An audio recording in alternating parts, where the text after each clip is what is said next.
नमस्कार, आप देख रहे हैं मोक्ष चैनल, जहां पर मैं प्रिया पांडे आप लोगों के लिए महाभारत से जुड़ी कुछ और रहस्य को लेकर हाजिर हो चुकी हूं, जो घटे तो महाभारत के समय में थे, लेकिन आज भी ये कलयुग में हमारे साथ हो रहा है। उस श्राप की ही वजह है कि जनमानस उन श्रापों को, महाभारत के श्रापों को आज भी भुगत रहा है। समाज में हिंदू धर्म से जुड़े कई धार्मिक शास्त्र व ग्रंथ प्रचलित हैं, जिनमें से एक है महाकाव्य महाभारत, जिनके बारे में आप सब लोग जानते ही हैं कि इस ग्रंथ में संपूर्ण द्वापर युग वर्णित है। इससे संबंधित कई कथाएं भी प्रचलित है, लेकिन आज हम इस वीडियो में आपको इससे जुड़ी कोई कथा नहीं, बल्कि आज हम आपको बताएंगे कि महाभारत में कुछ ऐसा श्राप है जो मिले तो महाभारत के टाइम में थे, लेकिन आज भी इन श्रापों को जनमानस भुगत रहे हैं। दोस्तों, बता दूं कि महाभारत में दिए गए श्रापों में युधिष्ठिर का स्त्री जाति को दिया गया श्राप सर्वविदित है। महाभारत में वर्णित कथा के अनुसार जब कुरुक्षेत्र में युद्ध के दौरान अर्जुन ने महारथी कर्ण का वध कर दिया था, तब पांडवों की माता कुंती उनके शव के पास बैठकर विलाप करने लगी। ये देखकर पांडवों को बड़ी ही आश्चर्य हुई कि आखिरकार ऐसी क्या बात है जो हमारी माता हमारे शत्रु के शव पर अपने आंसू बहा रही है। तब ज्येष्ठ पुत्र पांडव युधिष्ठिर अपनी माता कुंती के पास गए और उन्होंने देवी कुंती से पूछा, माता क्या बात है जो आप हमारे सबसे बड़े शत्रु कर्ण के शव पर विलाप कर रही हैं। तब देवी कुंती ने बताया कि पुत्रों, जिसे तुम अपना सबसे बड़ा शत्रु समझते रहे, वास्तव में वो तुम सभी का बड़ा भाई था। कर्ण राधे नहीं बल्कि कैंते था।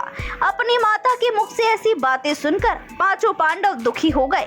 फिर कुछ क्षण रुककर युधिष्ठिर अपनी माता कुंती से बोले, हे माते, ये बात तो आप सदा से जानती रही होंगी कि अंगराज कर्ण मेरे बड़े भाई थे, तब आपने हम लोगों को यह बात बताई क्यों नहीं? इतने दिनों तक ये बात आप छुपाकर क्यों रखी? आपके एक मौन ने हम सभी को अपने ही भाई का हत्यारा बना दिया। इसलिए मैं आज से इस धर्म क्षेत्र कुरुक्षेत्र में सभी दिशाओं, आकाश और धरती को साक्षी मानकर सभी स्त्री जाति को ये श्राप देता हूँ कि आज के बाद कोई भी स्त्री अपने अंदर कोई भी रहस्य नहीं छिपा पाएगी। दोस्तों, इसी के अनुसार दूसरी कथा ये भी है कि महाभारत युद्ध के अंतिम दिन जब अश्वत्थामा ने धोखे से पांडव पुत्रों का वध कर दिया और बात का पता जब पांडवों को चला, तो तब पांडव भगवान श्री कृष्ण के साथ अश्वत्थामा का पीछा करते हुए महर्षि वेदव्यास के आश्रम पहुंचे। पांडवों को अपने सामने देख अश्वत्थामा ने अर्जुन पर ब्रह्मास्त्र से वार किया। यह देख श्री कृष्ण ने अर्जुन को ब्रह्मास्त्र चलाने को कहा, जिसके बाद अर्जुन ने भी अश्वत्थामा पर ब्रह्मास्त्र छोड़ दिया, परंतु महर्षि व्यास ने बीच में ही दोनों अस्त्रों को टकराने से रोक लिया और अश्वत्थामा एवं अर्जुन से कहा, क्या तुम लोग ये नहीं जानते कि ब्रह्मास्त्र के आपस में टकराने से समस्त सृष्टि का नाश हो जाएगा? इसलिए तुम दोनों अपने अपने ब्रह्मास्त्र वापस ले लो। तब अर्जुन ने अपना ब्रह्मास्त्र वापस ले लिया, लेकिन अश्वत्थामा ने महर्षि से कहा, महर्षि, मेरे पिताजी ने इसे वापस लेने का विद्या नहीं सिखाया है, इसलिए मैं इसे वापस नहीं ले सकता। और इसके बाद उसने ब्रह्मास्त्र की दिशा बदलकर अभिमन्यु की पत्नी उत्तरा के गर्भ की ओर कर दी। यह देख भगवान श्री कृष्ण ने अश्वत्थामा को श्राप दिया कि तुम 3000 वर्ष तक इस पृथ्वी पर भटकते रहोगे और किसी भी जगह किसी पुरुष के साथ तुम्हारी बातचीत नहीं हो सकेगी।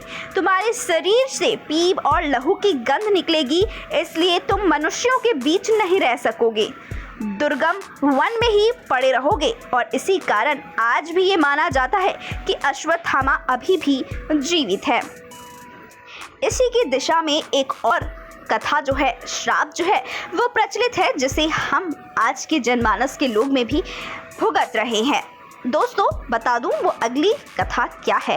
कुंती पुत्र अर्जुन जब दिव्यास्त्र की शिक्षा पाने के लिए स्वर्ग लोक गए, तो उर्वशी नाम की स्त्री उन पर आकर्षित हो गई, लेकिन अर्जुन ने उर्वशी जैसी अप्सरा को अपनी माँ समान बताया। अर्जुन की बात सुन उर्वशी के मन में बड़ा क्षोभ हुआ और गुस्से में आकर अर्जुन को नपुंसक होने का श्राप दे दिया। श्राप देते हुए कहा कि तुमने नपुंसकों जैसी बात की है, अतः तुम्हें मैं श्राप देती हूँ कि तुम 1 वर्ष के लिए पुंस्त्वहीन रहोगे। और फिर उर्वशी वहाँ से चली गई। दोस्तों, महाभारत में एक और इतिहास है जिसके अनुसार जब राजा ने ऋषि मांडव्य को सूली पर चढ़ाने को कहा, लेकिन लंबे समय तक सूली पर लटकने के बावजूद उनकी मृत्यु नहीं हुई, तब राजा को अपनी भूल का एहसास हुआ। तो राजा ने महर्षि मांडव्य से अपनी भूल की क्षमा मांगी। जब ऋषि मांडव्य ने यमराज से पूछा कि आखिर बेवजह उन्हें झूठे आरोप में सजा क्यों मिली, यमराज ने ऋषि मांडव्य को ज्ञात दिलाया कि आपने 12 वर्ष की आयु में एक छोटे कीड़े की पूंछ में सीख चुभाई थी, इसीलिए आपको ये कष्ट झेलना पड़ा। जब ऋषि ने यमराज का उत्तर देते हुए बताया कि 12 वर्ष की आयु में ये ज्ञात नहीं होता क्या धर्म होता है क्या अधर्म, और मुझे छोटे से अपराध के लिए इतनी बड़ी सजा क्यों, तब ऋषि ने यमराज को श्राप देते हुए कहा कि तुम एक शूद्र योनि में एक दासी की कोख से जन्म लोगे। इस श्राप के कारण यमराज को विदुर के रूप में जन्म लेना पड़ा। वहीं अंत में पांडव स्वर्गलोक की ओर बढ़ रहे थे, तो उससे पहले पांडवों ने सारा राज्य अभिमन्यु के बेटे परीक्षित को सौंप दिया था। उनके राज में सभी प्रजा बहुत सुखी थी, मगर एक दिन राजा परीक्षित वन में आखेट खेलने गए और वहां उन्हें शामिक ऋषि दिखाई दिए। ऋषि अपनी तपस्या में लीन थे और उन्होंने मौन व्रत रखा हुआ था। मौन व्रत के कारण उन्होंने परीक्षित की किसी बात का जवाब नहीं दिया और उन्होंने गुस्से में आकर शामक ऋषि पर मरा हुआ सांप फेंक दिया। शामक ऋषि के पुत्र श्रृंगी को इस बात का पता चला तो उन्होंने परीक्षित को श्राप दिया कि आज से 7 दिन बाद तुम्हारी मृत्यु तक्षक नाग के डसने से होगी। इसके पश्चात राजा परीक्षित की मृत्यु के बाद कलयुग की शुरुआत हो गई। तो दोस्तों, ये थे हमारे महाभारत में दिए गए श्राप, जिन श्रापों की वजह से आज भी लोग ऐसे श्रापों को भुगत रहे हैं। जनमानस आज भी ऐसे श्रापों को भुगत रहे हैं जो कि हमें महाभारत के टाइम पर मिला था। आशा करती हूँ कि आप सभी को हमारी ये स्टोरी पसंद आई होगी। अगर पसंद आई हो तो लाइक कमेंट शेयर करके ज़रूर बताइएगा।